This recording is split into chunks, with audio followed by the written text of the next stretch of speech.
In 2015 of November, I was diagnosed with stage 2 breast cancer. I was at a doctor's appointment getting an annual physical, and he reminded me that I was overdue for my mammogram.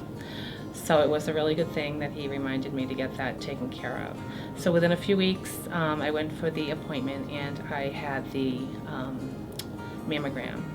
In the films, they were concerned with what they found on the films.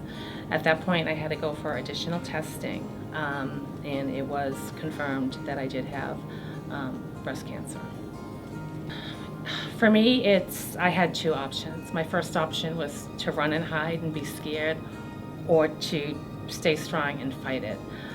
Your attitude is really going to determine how well you do through this entire process. There were days I did not want to get out of bed and go to work. I was depressed. I was tired from my treatments, but I went. I also have 2 kids. I have a grandchild, so I want to be around for them as long as I can. So my best suggestion is you need to fight, and you need to fight it until the end.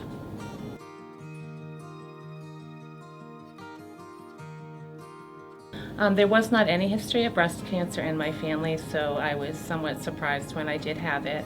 But afterwards, I did have the gene testing performed, and I do not have the gene, which means that my children do not have to be concerned or be put in that high risk for cancer.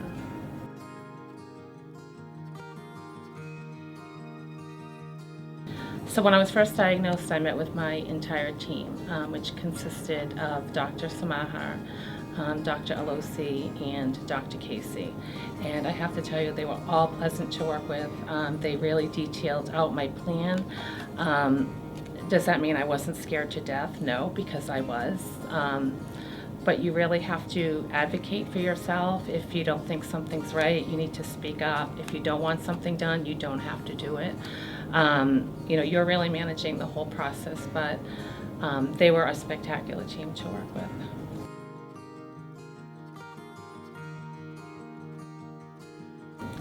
After my cancer diagnosis, I did decide to get a second opinion at Dana-Farber. I did meet with physicians at Dana-Farber, and their plan of care and the diagnosis was pretty much in line with what I was diagnosed with in Worcester. So I decided, because the location being so close to my home, I decided to get care in Worcester.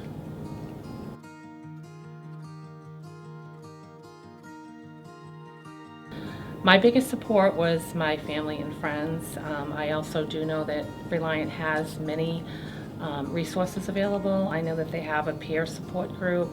Also for me, I work closely with my social worker, because there are many support systems, whether it be financial or house cleaning for patients that aren't able to do it during that time.